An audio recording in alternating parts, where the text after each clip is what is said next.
How's it going, everybody? My name is Infamous Isaac, and I'm here with a video again on Berserk. I'm gonna be talking about like the Band of the Hawk, all three variants of it, basically, where you have the Golden Age Band of the Hawk, the original digital kings of consoles, the originals. You have the new Band of the Hawk, the reborn Band of the Hawk. I saw it on the wiki. I was like, oh shoot, I know that's what they were called. It was very cool. And you have Guts's, or I guess the Black Swordsman companions or the Black Swordsman group. It's just, I don't know, it sounds weird saying it like that because it sounds like Guts and friends. Like it sounds like you're just adding them in addendum, which to be fair, they are added in addendum because they came along afterwards. Same way that Guts came along after everybody was established in the Band of the Hawk original. But regardless, it's basically like the Black Swordsman group that Guts has at the end of the story is basically his version of the Band of the Hawk, at least rebuilding it unintentionally. And it's like, oh, that's cool. But I'm gonna be talking about which one I prefer. And for some people, it may be like I don't think it's non sequitur, but more like a no brainer where it's like, oh, yeah, which one would you like? Well, like, I guess depending on who you are, you could like different ones. But most people will like the one I think that I like. But at the same time, I don't want to put that on everybody. Like, oh yeah, like what I like. I'm not saying that because I'm right. I'm saying that because a lot of people like the characters in the group that I like. So it's like, if I had to guess what people like, I would assume that. But that's based on assumptions. That's not based on fact. So, whatever you guys like, let me know in the comments whether it differs or not. Just let me hear what you guys think. But what I'm gonna be talking about is just how I'm gonna rank them. So I'm gonna start with the bottom up. So the bottom for me is the Reborn Band of the Hawk, and I don't wanna discredit it saying like, oh, it's just bad. I don't like it because Griffith's the leader of it, and none of the original Band of the Hawk is there. And oh, I also forgot to mention spoilers for Berserk, but I don't want to discredit it because of that. Because as much as people don't like Griffith, as much as I don't like the way he acts as a character, well, not because of me or his writing, but because of him just as a character. I still have to admit, like the reborn Band of the Hawk is crazy, genuinely crazy. Like I have the wiki pulled up here on my computer, and all the members that they have is just nutty, bro. Like you really got Griffith as like Femto evolved Griffith, but they don't know that that's Femto. You have Zod, you have Locust, Grunbeld, Rakshas, I think that's how you pronounce it, Irvine and Sonya, and people like Mule.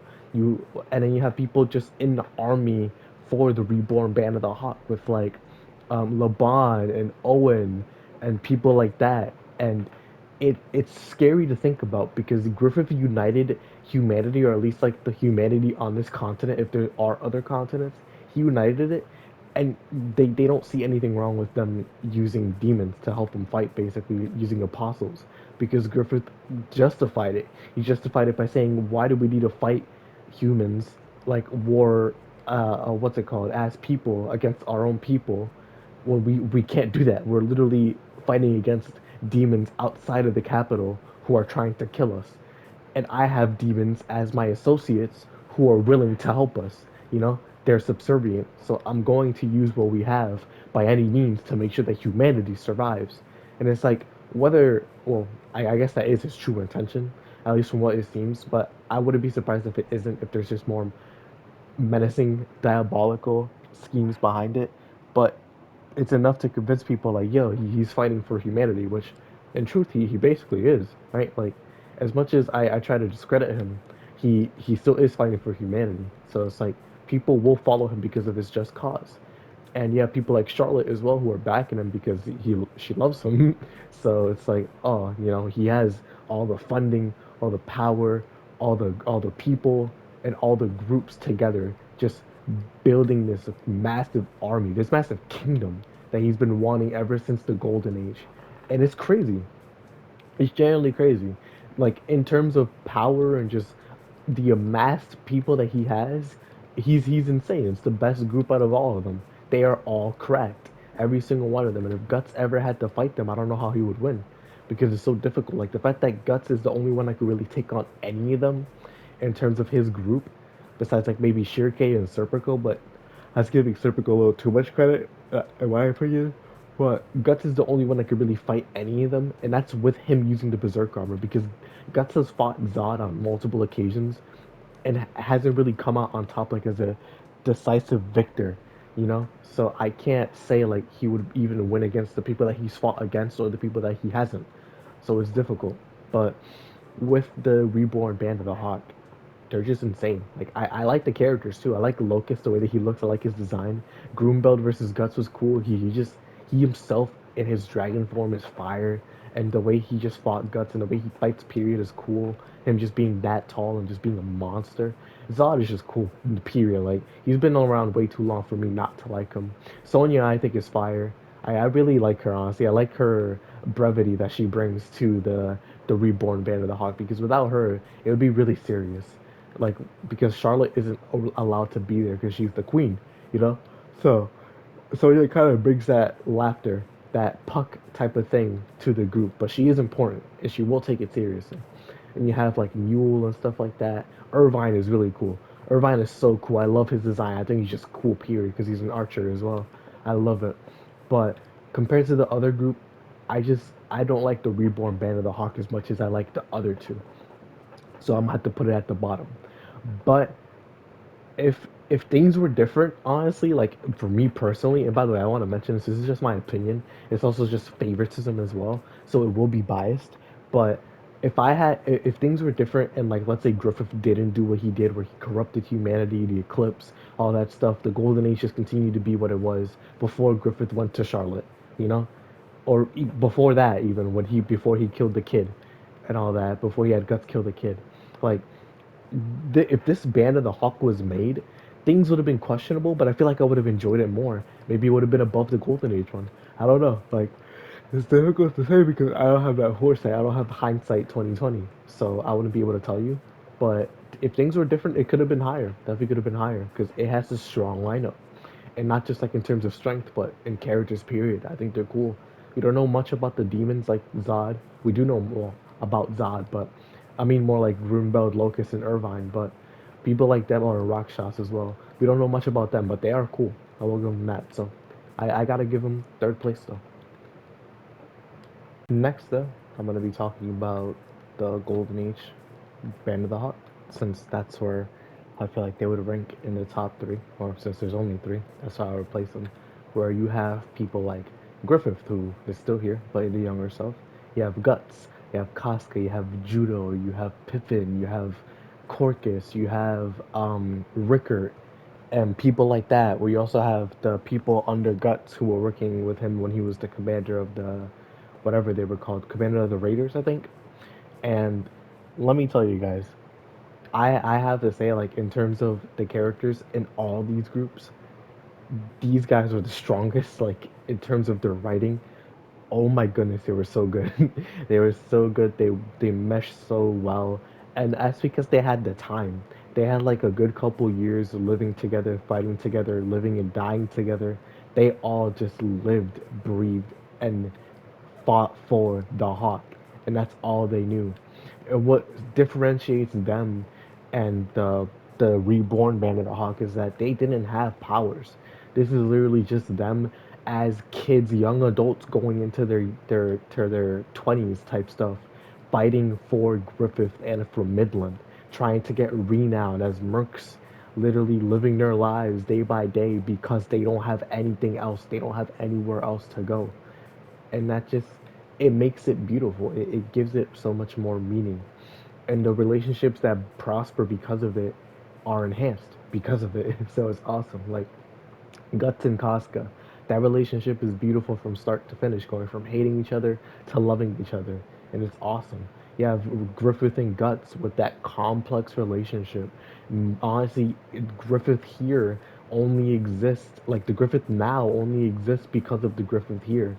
Seeing how complex of a character he really is, where you can see the mannerisms that you see later on in the series appearing here if you go back and see how what he's like, and you can see the seeds of like, oh, an eclipse is going to happen, you know, like the golden age is the golden age for a reason. It doesn't continue forever, you know. So you can see why it's happening. You have Judo and Casca where it was a super sweet relationship. It was just they cared for each other. Judo was just fire, period. Like I gotta admit that he was just sick. Yeah, Pippin where he was the strong but silent type. He was fire. You have Corcus, where he was kind of you had to tolerate him in doses. Like he was annoying when it came to it, but he did care for the hawk, and it's just he had a hard way of showing that. But Corcus was like he was difficult because some people would see him as spineless and cowardice, but at the same time he did live. He did live throughout all of that, so it's like you gotta give him some credit. But yeah, but Rickert as well. Oh my gosh, I love Rickert. He's my favorite character from the Band of the Hawk, and one of my top three characters in the entire manga. I love Rickert, and I don't know if that's a shared sentiment, but Rickert is definitely my top three characters of all time from this manga, and he might be one of my top three characters of all time. Period, because he's so fire. Like I wish we just got to see Rickert fight more, but at the same time, that's not his job. His job is to protect Erica, especially after Goto passed away. So it's like, oh, it is what it is. Everybody has their role in life. But I really like Rickert. Oh my gosh. But yeah, just the Band of the Hawk, the Golden Age Band of the Hawk is unmatched. Like it's not my favorite.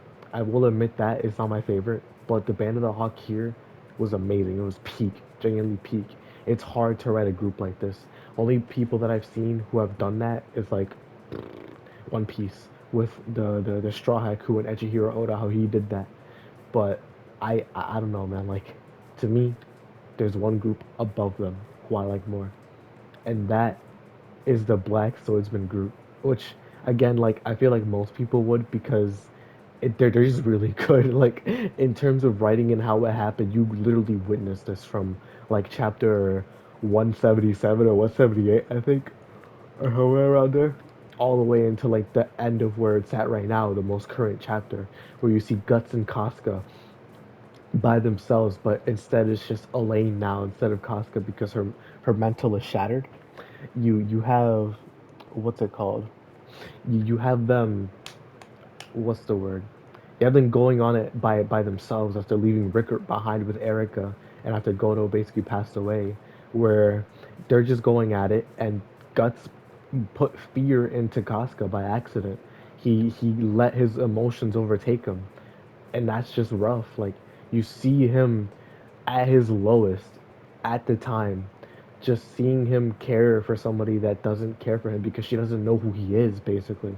And it was painful. But then, because of Conviction Arc and the end of that, after seeing Farnese and Serpico, you start to see the change in Farnese, where she gets impacted by Guts, like severely, and you see, oh shoot, she might be a potential member that might join. And then Isidro as well, you see how he was impacted by Guts, where he wants to join him. He wants to be like him. He wants to just be strong, and he's learning lessons through Guts and all the group. But he reminds us like young Guts, where he was bullheaded and strong, but he didn't have the ideas yet. He didn't have the experience, the life that Guts lived. He doesn't have that yet. And you have Serpico who followed along Farnese, but at the same time, he didn't like Guts. He hated him because he was changing Farnese, because Serpico couldn't do that. And that's painful, but as he goes along he starts to appreciate Guts and learn from him and understand like, yo, this was the best thing that could have happened to Farnese. So what else can he do except just accept it and go along for the ride, right? You have Shirke as well, who joins along the way, and she's definitely one of my favorite characters of all time from the series as well. Like she's so good, she's so adorable, she's so funny, she's so cute. Like, and seeing her grow from what she used to be in the mansion with Flora or Fiora, I don't remember. Flora, yeah, Flora, and with her and having Evil Era the same way that Guts has Puck, but now in reality it's Isidro that has Puck as well, and Puck and Evil Era as well. They're just so funny together. But Shirke just, she's so good. She's such a good character. Like you would think that she'd be annoying, but no, she's fire. Like the same way people didn't like Farnese when she was introduced, but then she just had a complete 180 of a character. It was so awesome. I can't overstate it enough. And you have characters like Magnifico, who's alright. Like he's there to be the coward character. He's okay. He's kind of like Corcus in a way, right? But they have Roderick as well, who's awesome. I love Roderick. He is so cool. I thought he was just gonna be like Magnifico, where he's just like, he's alright. He's not crazy. But nah, man, Roderick, he's fire. that man is sauced up, dripped out. He is so cool. You have Isma as well, who like having another kid character join. It really helps out with Isidro and Shirke, where they get to form this bond together. And it's just like, oh man, this is so cool. This is generally so cool. I love it. And just all the characters that join, like we go from Guts and Casca. Well, actually, we go from Guts to Casca to Farnese and Serpico and Isidro and Shirke, Evilera and Puck, Roderick, Magnifico, Ozan as well. I forgot to mention Ozan joined as well. And he's cool because he was a part of the Holy Chain Knights with Farnese and Serpico. And Yzma. And there you go, like all the members so far that we have. It's unmatched to me. It's better than Golden Age. It's better than the reborn Band of the Hawk, and it will continue to be better because it's only going up from here, which I thought was impossible because of how good it already was. Like, I really like the Black Swordsman party, and I really hope that the plans that Kentaro Miura had, God rest his soul, and the people that are picking up the pen just keep expanding or at the very least improving what we have, because this group is unlike any other I have read in manga. Like different from One Piece. I'm not saying like it's better or worse, but it's different, and it's just it's the same warm feeling that I get when reading One Piece, but in a seinen. I think that's how you pronounce it. But yeah, that's my rankings. You have the Reborn Band of the Hawk at the bottom. Not bad. I don't want to say it's bad, but they're not the best out of the ones that I listed. Golden Age, which people would arguably say is better than the ones that we have now, but for me, the top one is the Black Swordsman party that we have at the end of the series, or at the very least, excuse me, the end of what we're at right now. So that's just my opinion on it. Let me know what you guys think down below. And yeah, it's just so fire. Like there's so much to talk about with this manga. I can't stress that enough. But there's I feel like I'm gonna do 1 to 2 more videos on this manga before I like hang it up and just move on to whatever series I'm gonna talk about next. Probably like one more where it's like, oh, me talking about Berserk and what it means to me now. But yeah, that's coming soon. So be on the lookout for that. And yeah, hope y'all enjoy. Thank y'all for watching. I'll see you all in the next video. This has been Infamous Isaac. I'll check y'all out. Have a great rest of your day. Peace.